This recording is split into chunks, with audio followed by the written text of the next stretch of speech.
ಅಂದರೆ ಹೆಂಗೆ ಹೇಳೋದು, ಅವ್ರ ಹತ್ರ ನಾವೇನು ಅವ್ರಿಗೆಲ್ಲ ಗೊತ್ತಿರುತ್ತೆ. ಅಂದರೆ ದೇವ್ರಿಗೆಲ್ಲ ಗೊತ್ತಿರುತ್ತೆ, ನಾವೇನು ಬೇಡ್ಕೋಬಾರ್ದು, ಏನೂ ಕೇಳ್ಕೋಬಾರ್ದು.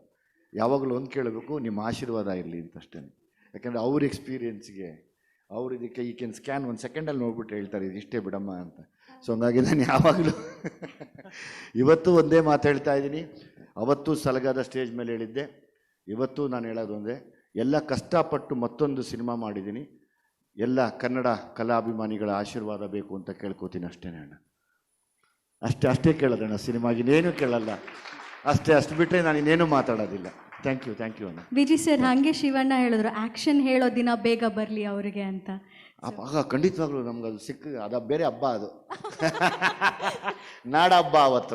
ಖಂಡಿತವಾಗ್ಲೂ ನಿಜವಾಗ್ಲೂ ಒಂದಂತೂ ಆಶ್ಚರ್ಯ ಆಗಿದ್ದು, ಅವರು ವಿಜಯ್ ಸರ್ ಹೇಳಿದ್ರಲ್ಲ ಶಿವಣ್ಣ ಬಂದ ಮೇಲೆ ಮಾತು ಮುಗೀತು, ಮಾತು ಬರೋದಿಲ್ಲ. ಅದಕ್ಕೆ ಕಾರಣ ಈ ವೇದಿಕೆಯಲ್ಲೇ ನಾವು ನೋಡಿದ್ದೀವಿ. ಅಷ್ಟು ಪ್ರೀತಿಯಿಂದ ಅಷ್ಟು ಥಾಟ್ಫುಲ್ ಆಗಿ ಶಿವಣ್ಣ ಅವರೊಂದು ಗಿಫ್ಟ್ ತೊಗೊಂಡ್ಬಂದು ಅಮ್ಮನ ಆಶೀರ್ವಾದಕ್ಕಿಂತ ಶ್ರೇಷ್ಠವಾದ ಆಶೀರ್ವಾದ ಇನ್ಯಾವುದು ಅಂತ ಹೇಳೋದಕ್ಕೆ ಆ ಫೋಟೋನೇ ಸಾಕ್ಷಿ. ನಾವಿಷ್ಟು ದಿವಸ ಹಾಡು ಹೇಳ್ತಾ ಇರ್ತೀವಿ, ದೊಡ್ಡ ಮನೆ ಮನಸ್ಸು, ಕೊಡೋ ಕೈ ಯಾವತ್ತಿದ್ರೂ ತಗೊಳ್ಳೋ ಕೈಯಲ್ಲ ಅಂತ. ಅದನ್ನು ಪ್ರತಿ ಬಾರಿ ನಿರೂಪಿಸ್ತೀರಾ. ಥ್ಯಾಂಕ್ ಯು ಗೀತಕ್ಕ, ಥ್ಯಾಂಕ್ ಯು ಶಿವಣ್ಣ ಮತ್ತೊಮ್ಮೆ.